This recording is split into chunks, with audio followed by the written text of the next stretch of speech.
by storm. I had to come and meet this guy in live and in person, so that's what we're doing here today. Yo, and I am at the same time a little meta. I'm sharing what these guys are doing, which is you should be doing. You should have a videographer, and you should be doing content, and not only for new customers, but to attract employees, right? Because the content that you guys are making, a lot of the audience is actually about getting new employees. Culture, yeah, culture wins, right? And you want to show that you have a good environment. The employees love it because they're having fun. They get to see themselves, marketed kind of. We have our employees on billboards.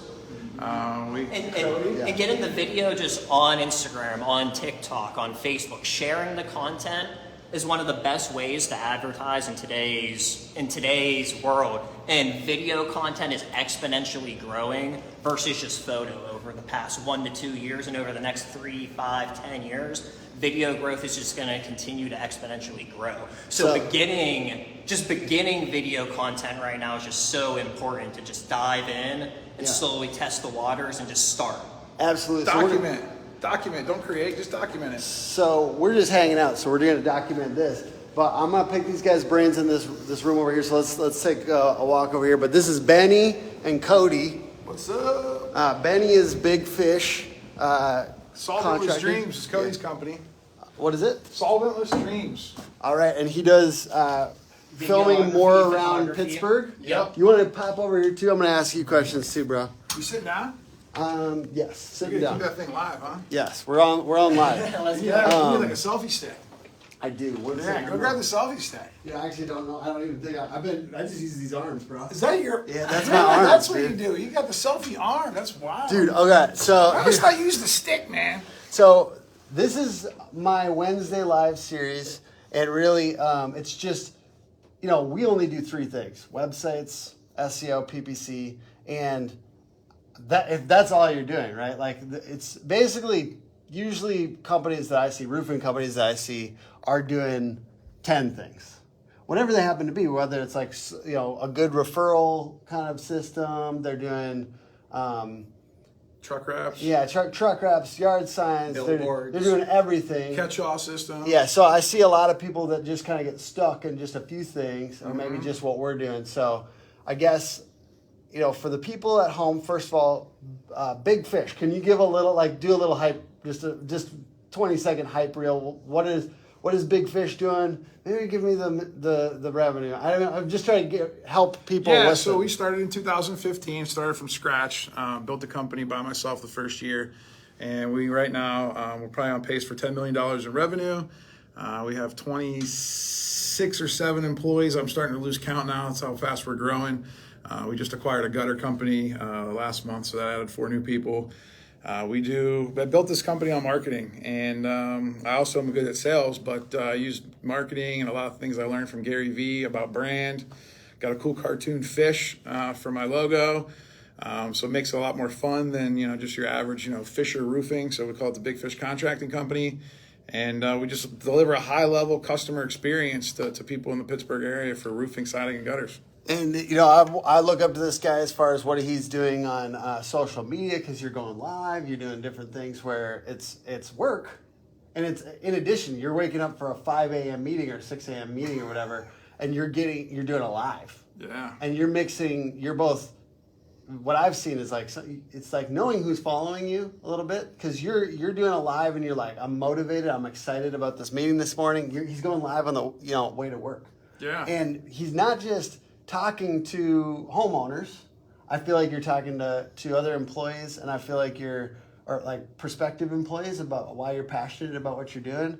And you're also talking to roofers a little bit. You're saying, if you don't innovate, if you don't grow, you're going to die. Suckers like us are going to, we got you. Yeah, roofing is a very traditional, type of market. So one thing I've really noticed with working with Ben over the past 3 to 4 years is that he is super motivated in the marketing. He wants to be in the weeds marketing. I got a small little fun tip that nobody probably knows outside of my employees. The actual name of my company is Fisher Marketing LLC. Really? Because 3 years before I started the roofing company, I was helping small businesses with their Facebook ads. Nice. And like just even getting them on Facebook. That was back in like 2013, 12. Nice. A lot of little small businesses didn't even know what Facebook was. Boom. And you see these companies that grow kind of quick tend to be ones that respect. I mean, like marketing is part of this nowadays. And yes, I think of door knocking as marketing. So like if you're door knocking, that's aggressive marketing. Yeah. And from my point of view, and I'm not saying I'm like a big door knocking guy, but I'm saying like I think some of these people think that's sales. But if you put your best salespeople out on canvassing, they will burn up. You know, it happens. Yeah. And what I like about the video content side of that is that by pushing your employees to make videos like that, they no longer have to go door to door, but then they can reach 1, 3, 5, 10 times the amount of people by implementing video content and a video strategy on social media. So I'm not it could saying be more not to door, efficient. like I don't say not to door knock, but I will say we knock at least 7 doors for every Yeah. project that we Yes, do. But I that's about love it. that, That's dude. about it, though. Get into But that's it. because we're doing a project at the house. We have project managers on site now. So instead of a salesman managing a job and having to worry about prospective customers, we leave a project manager on the job. So he's keeping that neighborhood tidy. He's letting people know that who to call when there's a piece of debris in the yard. And all that does is getting the psychological mindset of the customer saying, well, these guys really care about us. They care about what they're doing. They look over, they see the roof go on and off in a day or two. We're not there for 3 weeks like a lot of small guys are. And we just really care. And then the project manager can then get that customer to a sales guy if they need a new roof. I mean, no one's going to buy a roof if they don't need one anyway. So it's not like we're jamming roofs down people's throats. We're just there. It's awareness. And I think awareness is really the big thing in roofing, and awareness is marketing. Yeah, I liked, there was a Joseph Hughes post. Love Joe Hughes. Oh, Joe Hughes, I hope you're watching. Yeah, yesterday that was about just talking about how when you're busy, it feels like the work will continue forever. But all the things that you're doing during this busy time really sustain you in those kind of the cyclical nature of roofing, you know, especially in some markets where it's like pretty off and on. You got to be a month ahead of it, because what will happen, and this is in sales and marketing. So with sales, because I'm a sales guy at heart, if your pipeline dries up, I mean, your sales will drive up the next month. So like you got to keep that pipeline full and consistent. Same thing with marketing. You could turn on marketing on June 1st, but it's really not going to start to take effect until July 1st. And there's a cycle to it. And a lot of people in roofing, if you're not planning for things, you're not proactive, you're being reactive. And when you're reactive, that's when profits can go out the window. Dude, so good. So Jorge Silva says video editing and recording is the smartest investment for the future. It's a product and you'll be able to use for the rest of your company's lifetime. How have you seen some of the video content that you do support the business? So these guys, sometimes you're creative, you're motivated. This is fun. Marketing is fun. Yeah, marketing is fun for me. I mean, that's like, all I want to do all day. I actually don't even want to sell roofs anymore. I'm telling you. I don't even want to manage. I just want to go out and make movies all day. It's fun though. It's the best. So it's fun, but some of these guys are going to be real like analytical thinkers, Yes. and that's okay because there's data behind it. Once Yeah. you post the content, all these social media platforms have lots of data. You can see how many impressions you're getting. You can see how many people you're getting views. If you start using the right hashtag strategies, which I don't even haven't dove into that. I'm really just getting the content out. A lot of people too, I think a lot of new people or people that are afraid of it don't want to. They're afraid to get started, so they never actually start. I say just start turning that camera around, start hitting the record button, and just start posting. After a few years or even a few months, you'll get just more comfortable getting behind the camera. Go live on your own personal page for a little bit. That's how I started. As soon as Facebook Live came out in 2013, 14, whenever it did, I'm like, oh, this is kind of cool. And it was a little awkward at first, and people made fun of me. Lots of people made fun of me. They still make fun of me, just so you know. They still think I'm the weirdo that goes live. But I tell you what, we built a nice business. We get about 120 leads a week. We don't even really try that hard on SEO or digital ads or any of that stuff. I know Tim doesn't like to hear that, but that's probably why I'm here today. But at the end of the day, we build it the old-fashioned way. I call it the old-fashioned way, but it's like we use yard signs, truck wraps, so a billboard, and then a bunch of Facebook and a bunch of videos. And then now, when we do want to take the digital stuff, that's like putting gas on a fire. So you already have your nice little fire going, blazing, traditionally. Yeah. And then when you take the stuff that Hook's doing and Tim Brown, like that's gasoline on the fire, and then it's just going to blaze. Hey, what's funny, dude? Like if you put gasoline on a little tiny baby fire, it's just coals. It could put it out. Good. I'm just saying, Well, like, there has to be an actual fire first. There's got to be balance. Yeah, you have to have a fire. You have to have a. There's new companies coming into our market right now, and I'm sure it's happening in your market right now, where there's new roofing companies popping up out of everywhere. All the smart guys on Wall Street, all the venture capitalists, they got really savvy after COVID and realized, man, these guys are still making tons of money. I got to get in that business. So here they come, right? You're seeing these companies go up out of nowhere. And that's just because they can put money behind the marketing. Now, that only works if they can deliver great customer service and they actually know what they're talking about. So you got to kind of mix both together. So don't be afraid of those new guys coming into town if they're just doing marketing, because it won't work if that's all they're doing. You know, and I just say, like, I would put it out, but the real fire is reputation, and like SEO, PPC, all that shit can push you up or it can push you down. You know, if you're getting a lot of leads and you can't handle it. You can't handle it. Yeah, like, it does matter. Like, if you're turning everybody away, if you're, you know, like, I mean, at least give them a referral.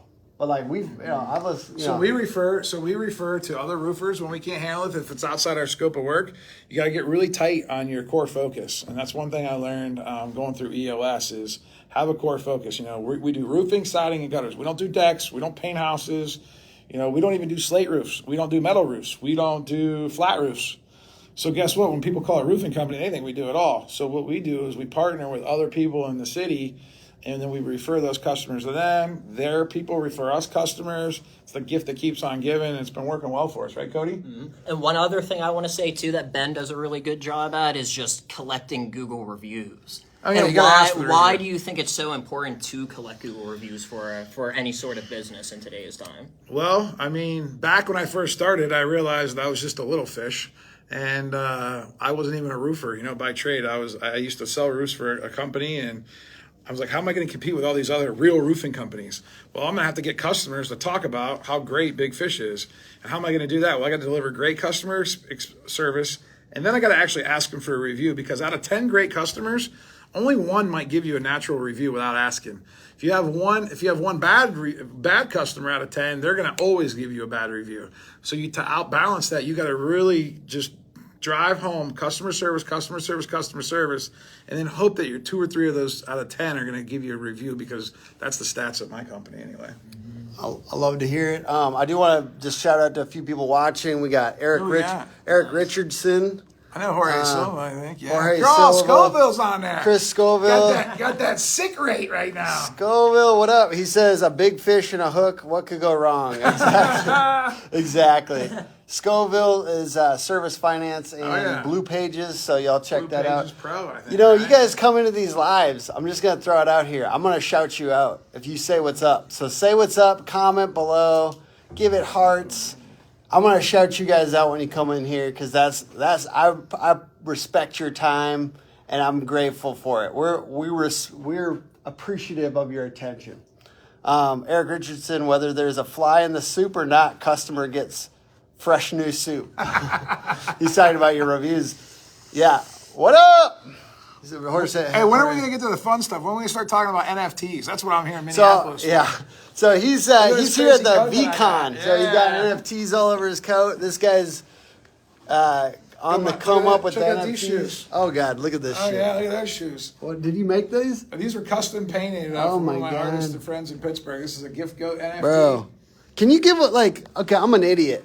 No, listen, I'm an idiot. That's a whole nother post. Talk to me. That's a whole nother Wednesday. Okay, all right. That's a whole nother NFTs Wednesday. for your marketing in the future, all right? Y'all, I did make one for mine. There you go. I did an NFT for ours. Roofing business, you guys are probably about 5 years away. Some of the early adopters will probably be doing it in about 2 years. The problem with NFTs is, you need more people to really be able to participate.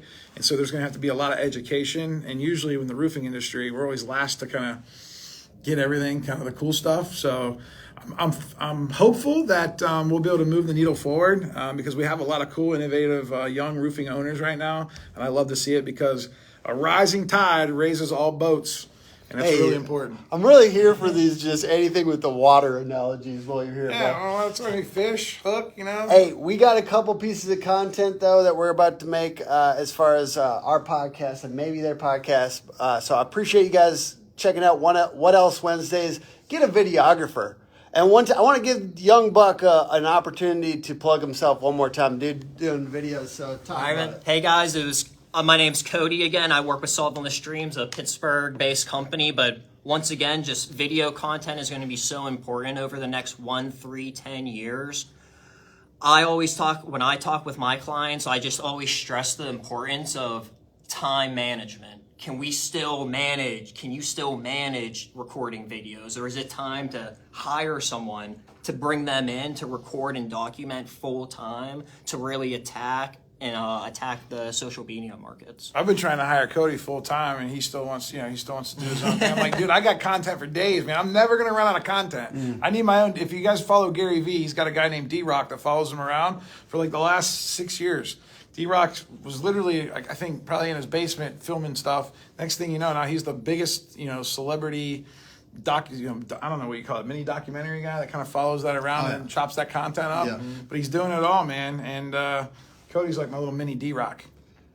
You got to have it. And it's not just the capturing footage thing. It's having somebody that has an eye for sometimes like what is the value proposition of this piece of content, and you got to mix in that. Does this person, not only can they be there with good stuff, it's also like figuring out like what's good in the content. Well, that's what I like about Joe Hughes and Contractor Dynamics.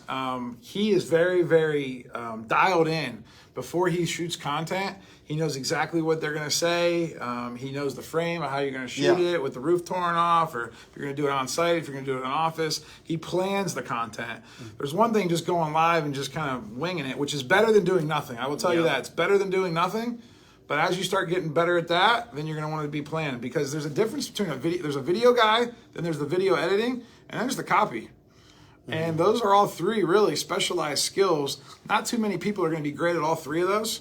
Cody, you can talk a little bit about video, the difference between video editing and then just shooting the video, correct? Yeah, it's definitely very intensive. Video, there's always going to be someone specifically that knows how to operate a camera. When you work on a film set, a movie set, you could work with 20 to 30 different people on that set, a creative director, a producer, someone lining up the shot, Chris Callen's someone solely only operating the camera, someone only solely operating the audio. But there's always specific roles for specific positions within video. But I think the most stress caused is just to pick up any device that you can have, start videoing, and then whenever the time comes, be able to bring on a team. Yeah, that's how I started. And video, teamwork. I always say it's all about teamwork, basically. I started just using my iPhone and just doing stuff myself. Really not that great. It wasn't really that professional. Then as I was able to get more and more into it and learn the art and the science of it a little bit more, that's when I find Cody. Like right now for VeeCon, we have manager John, who I met through Joe Hughes at Contractor Dynamics. He's actually been on calls with us for the last 3 days, planning content for the next 4 days for us. So that way we don't forget to do certain things, because, I'm going to be out here. I'm just going to be networking, hanging out, talking. Next thing you know, I'm going to be like, shoot, I don't have any content because I was just too in the action. So that's why I have Cody here to help me with that. I have manager John behind the scenes helping me with that. I also have another creative director called Chris. His name is Chris Callen, who is brilliant at cinema and being able to put tell stories together through video. But you don't have to have all that. Just start now, turn that camera around, and get going. Love it. Well, thank you everyone for checking out the live. Join us next Wednesday for another What Else Wednesdays. And this is a good one. So thank you guys for hanging out. Yeah, thank you.